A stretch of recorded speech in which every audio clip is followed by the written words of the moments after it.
Um, this is chapter one of my debut novel, More Than You Know, currently available online.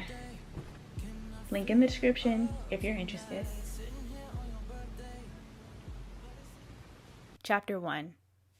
They said high school was about losing friends, making new ones, and finding yourself. They also said it would be the best 4 years of your life. It took me all 4 of those years to realize that it wasn't about what other people said. It was about what you said, or didn't. I'd spent so much of my time in high school imprisoned by feelings of unrequited love, except I wasn't even sure if they were unrequited. I had just assumed. I was too chicken to confess my own feelings, so I went through each and every day wondering if there was the slightest chance he felt the same way I'd felt about him from the moment we first met. I know what you're probably thinking. Who's talking right now? And who is he? I'm getting there, don't worry. Let's start with him, my best friend Ryan. He's kind of the center of this whole story anyway. I was the new kid at school when I first met him. What's better than moving away from all your childhood friends to a new school in the middle of freshman year? Anything. Anything is better. Thanks to my mom's new job as a creative director at a local brand development agency, she'd finally had the opportunity to move into her dream home after years of 9-to-5s at a job that didn't appreciate her but paid the bills, so I couldn't blame her. But it still sucked.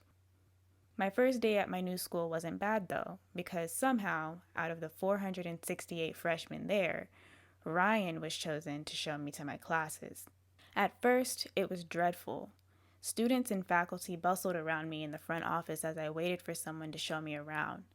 I sat in a secluded corner by the door, watching people walk in and out without so much as giving me a glance. I felt non-existent and irrelevant. But then, suddenly, my view went from nerve-wracking to breathtaking. Someone was finally acknowledging me. I looked up from his ID, which dangled from his neck in front of me. It read, Ryan Alvarez, and I couldn't decide on what to say. Oh shit, or marry me. This guy was beautiful. Are you Gabrielle Perkins? He asked, pausing to read my name from a sheet of paper he had folded in half. Yeah, I confirmed, getting up from my seat. But you can call me Gabby, I finished. Gabby, he smiled. I'm Ryan. I'll be showing you around, he explained, opening the door for me as we left the front office. Sorry for the wait, by the way. I was caught up in a meeting with my coach this morning.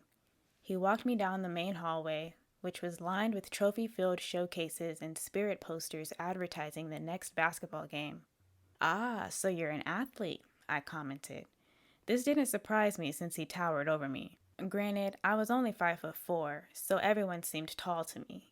But I knew above average when I saw it. Which sport do you play? I asked. Golf, he smirked. Golf, I repeated. It wasn't what I was expecting, but tall people golf, so it wasn't unbelievable. For a moment, Ryan was silent. I looked up to find him red in the face, withholding laughter. What? I asked, to which he finally released his amusement with a contagious cackle.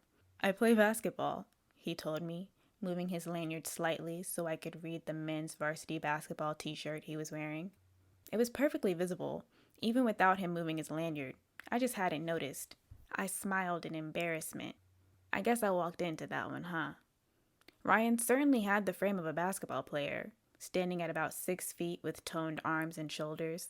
His complexion was golden, like that of a glazed donut, and his hair was an assortment of very short, dark curls that laid neatly at the top of his head. Nah, you're nervous. I get it, Ryan reasoned, stopping in front of an inconspicuous door right between 2 of the showcases. Here's our first stop. He swung open the door and waited for me to enter, following closely behind me. This way. He led me through what appeared to be a break room, and I quickly gathered that we were in the teacher's lounge. After following him through what felt to me like an endless maze, we approached a printing room with a classic blue backdrop and a camera set up against one of the walls. It screamed school photos, and I screamed internally. I was far from camera ready, especially if Ryan was taking my picture. What's this? I asked, hoping it was anything but the obvious. I'm taking your ID/yearbook picture. This is what you get when you arrive in the middle of the year. A random basketball player taking your portrait, he teased. Lucky me, I cheered sarcastically, taking my place against the backdrop. Point guard, point and shoot, it's all the same, he said, bending over to look through the camera viewfinder. Say cheese, he sang. Wait! How do I look? I wasn't expecting to take pictures today, I admitted, adjusting my struggle bun. My 4-day-old wash and go was in its wash and no phase, and throwing it in a high bun was the last stage of my hairstyle progression before my next wash day. I would have attempted to look better for my first day, but my mom and I had just finished settling into our new house the night before, so I was too tired to be bothered with my hair. Ryan stood up straight and looked at me, dropping his playful demeanor. You look good, Gab. Don't worry. There was something about the sincerity behind those 6 simple words that helped him gain all my trust in that moment. I relaxed, smiled for the camera, and then blinked away the flash-induced blindness until I could see again. I walked over to Ryan, who was still looking at the camera, and peered at the LCD screen, which had my photo on the display. I gasped in surprise at how great it had turned out. See, what I say? He stood up straight again, looking down at me with satisfaction. The front office will call you to pick up your ID when it's ready. I bet yours will come out way better than mine. See? He said, showing me his. I had no idea what he was talking about. How could anything get better than his? He was extremely photogenic, but I had to admit, his face in the photo had nothing on the real thing, live and in action. I glanced back and forth between him and his ID, marveling at how one guy could be so ridiculously attractive. You okay? He asked, lowering his ID and waving his hand in front of my face. Maybe I had spent longer than I'd thought memorizing his features. Yeah, I nodded in embarrassment. What's next on the agenda? I asked. Follow me. He led me out of the teacher's lounge, back into the main hallway, and then stopped in the middle of the floor, where the main hall split into a 4-way. Okay, we can do this one of 2 ways. I can do the tour the right way and show you where your classes are with a long, boring speech about what our school has to offer.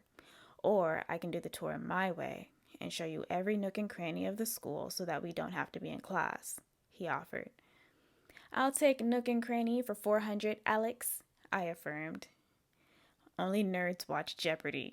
He rolled his eyes, though I could see him fighting the urge to smile at my comment. I guess we're both nerds then, since you know where the reference comes from. I crossed my arms with a bit of cockiness. He nodded in defeat and looked at me with a smirk, as if making a mental note about me. Back to the tour, he continued, turning abruptly to the left and proceeding down the hallway. I laughed quietly to myself as I followed him. This is my favorite part of the school, the athletics wing, he said, spreading his arms enthusiastically like Rose at the front of the Titanic. If this was the start of our love story, there was no way I was about to play Jack. He deserved better. Justice for Jack. What do you think? He smiled like a kid at a candy store as he turned to face me. Before I could answer, a large group of guys poured out of a nearby door, and from the way they perked up when they spotted him, it seemed like they all knew Ryan. Hey, look, y'all, it's Mr. Varsity, one guy yelled. Ryan flashed a smile at his comment. Congrats on getting moved up, my guy. Don't forget about us now that you're playing with the upperclassmen, another guy said, dapping him up. Never that. I'm kind of in the middle of something, though, if y'all don't mind, he explained. The boys looked at him with confusion for a split second and then seemed to notice me.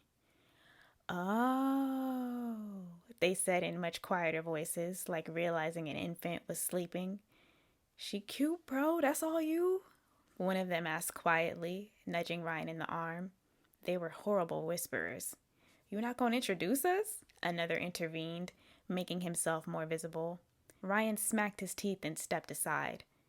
Gabby, these are my nosy-ass teammates. Nosy-ass teammates, this is Gabby. She's new here and I'm showing her around. Ex-teammates, one clarified, extending his hand for a handshake. Ryan broke up with us this morning, so we're officially on the market. I'm officially on the market. She's good, bro, Ryan interrupted, slapping his ex-teammate's hand away and putting his arm around my shoulder. I saw her first, he asserted, winking at me. With that, almost as quickly as they'd been made aware of my presence, they seemed to forget it, engaging Ryan further in conversations related to the meeting they had just walked out of. While Ryan wrapped up his discussions, he kept his arm around my shoulder like it belonged there, like I belonged there. And as he spoke, I got to admire more of him. His confidence, his muscular build, his cologne. He glanced down at me every now and then to check on me, and each time I could feel my face get warm from embarrassment as I fought the urge to smile. I could tell Ryan was the kind of guy who could have any girl he wanted based on looks alone.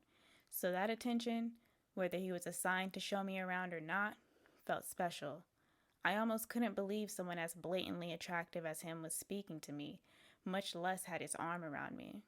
As a matter of fact, I was sure a guy like him had to have a girlfriend, but time proved me wrong. Freshman year, single. Sophomore year, single. Junior year, you guessed it. Each year, my feelings for him grew, and each year I bit my tongue.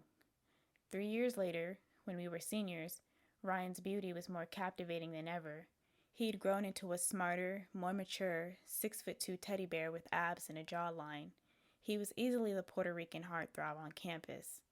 Maybe it was puberty, maybe it was basketball, or maybe he was just that damn perfect. But he became more to me than just the guy who showed me around when I was the new kid.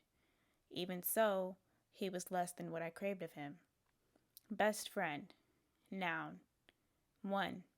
A favorable companion. 2. Usually a guy some girl doesn't want to admit her feelings to. 3.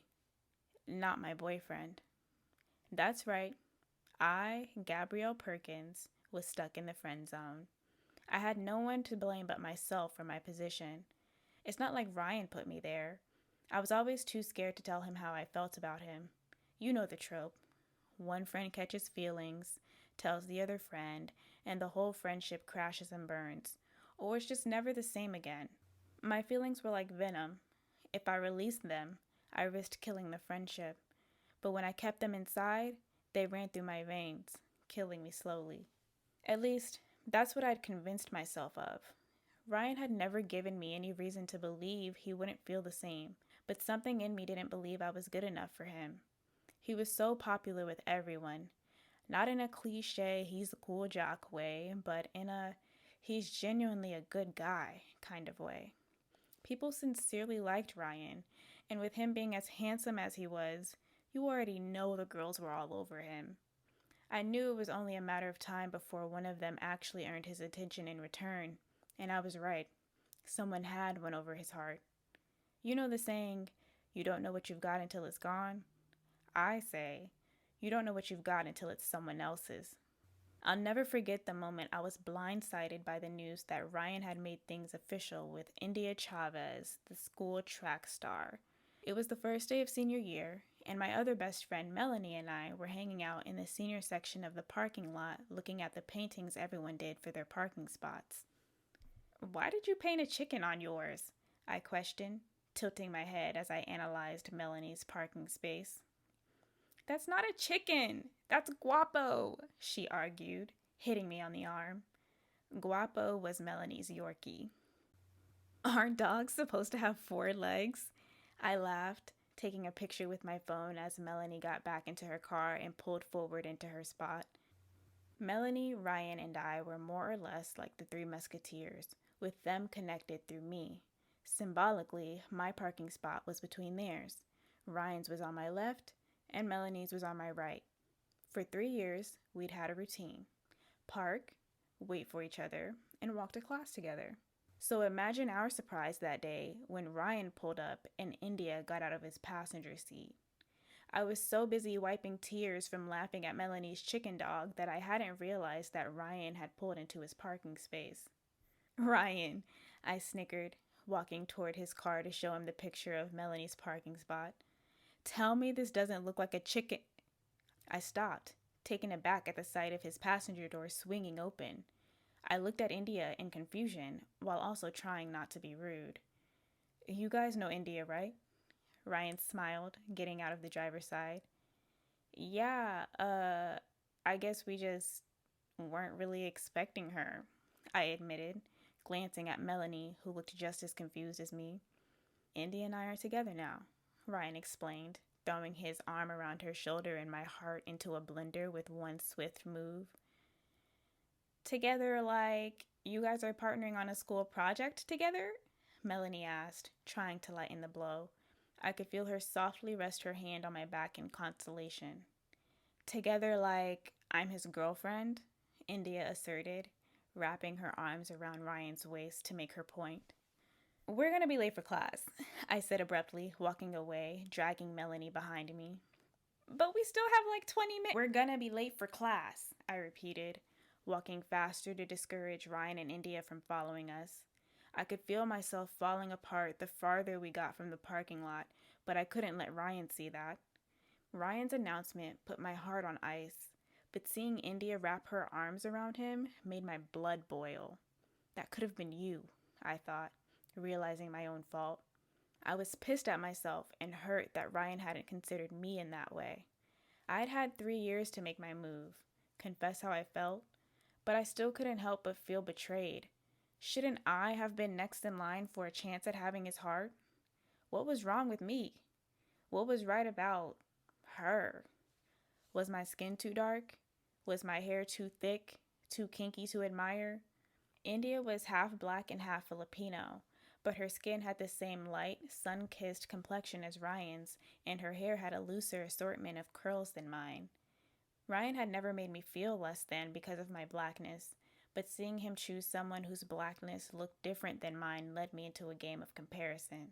My point is, seeing India wrap her arms around Ryan was like watching everything I'd ever wanted with him slip away, and it lit a fire under my ass. I wasn't the as long as he's happy, I'm happy type. Why do girls feed themselves that lie when they know it's indigestible? I wanted him to myself, but I was too late. So, what's the point of the remaining 30 chapters then, right? It's obvious I was just a weenie who choked on her feelings and missed out on love, or at least the possibility of it. But what if I told you that's the exact opposite of what happened? That I had made up my mind to tell Ryan how I felt, only to get sidetracked by a guy I didn't see coming. A guy who made this story a lot more complicated than the one I expected to tell you. Put on your seatbelt. It's a long ride.